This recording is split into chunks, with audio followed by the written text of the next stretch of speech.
Bismillahirrahmanirrahim. Assalamualaikum warahmatullahi wabarakatuh. Nama saya Insani Nur Fitri dari kelas C angkatan 2020. Nomor induk 23055010119. Di sini saya akan memaparkan hasil review jurnal saya dengan judul Salt and Sugar, Two Enemies of Healthy Blood Pressure in Children dari Jurnal Nutrien tahun terbit 2020. 1. Penulis Simonetta Genovesi. Langsung saja saya akan membacakan latar belakang dari dibuatnya jurnal ini. Pertama, itu prevalensi hipertensi arteri esensial pada anak-anak dan remaja telah berkembang pesat dalam beberapa dekade terakhir, menjadikan penyakit ini sebagai masalah klinis utama pada usia pediatrik.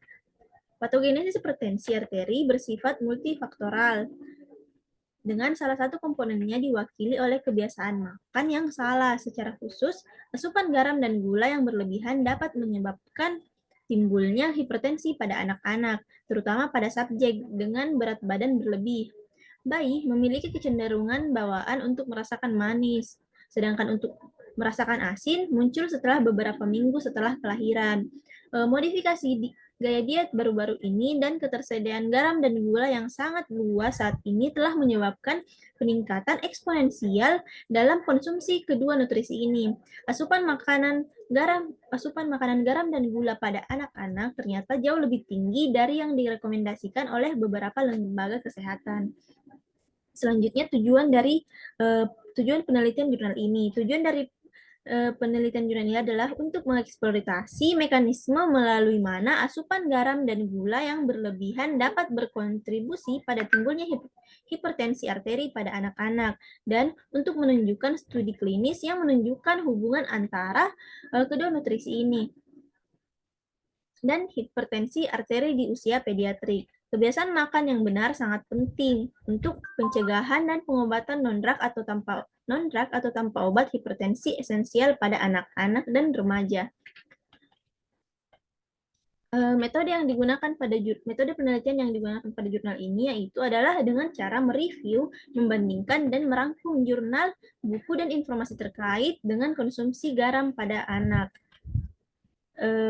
Selanjutnya itu pembahasan yang akan saya ulik dalam jurnal ini. Yang pertama yaitu anjuran asupan garam dan gula pada anak, kemudian garam serta patogenesisnya terhadap hipertensi. Yang ketiga, program intervensi untuk mengurangi konsumsi garam pada anak-anak. Langsung saja yang pertama, anjuran asupan garam dan gula pada anak. Bayi di bawah usia 6 bulan tidak ada indikasi anjuran yang diberikan mengenai asupan natrium karena ASI dianggap telah memenuhi semua nutrisi yang dibutuhkan bayi, termasuk natrium atau garam. Kandungan natrium pada ASI berbeda menurut asal geografis dan status berat badan ibu.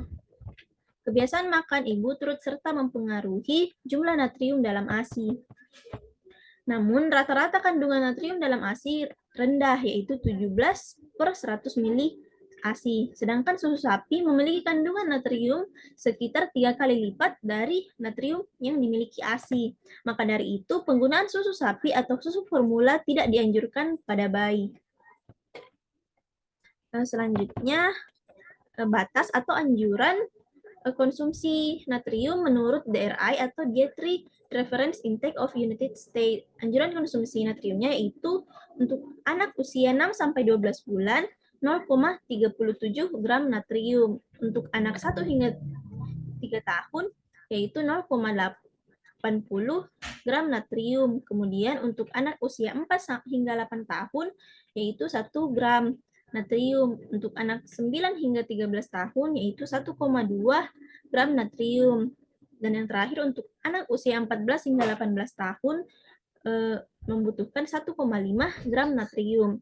Untuk menurut WHO sendiri, batas pemberian natrium pada anak maupun dewasa yaitu 2 gram natrium atau dihitung berdasarkan kebutuhan kalori atau berat badan per individu. Selanjutnya, garam dan patogenesis hipertensi. Hipertensi adalah kondisi ketika tekanan darah berada di angka 130/80 mmHg atau lebih Hipertensi arteri adalah penyakit kompleks yang berasal dari faktor genetik, epigenetik, lingkungan, dan perilaku seseorang.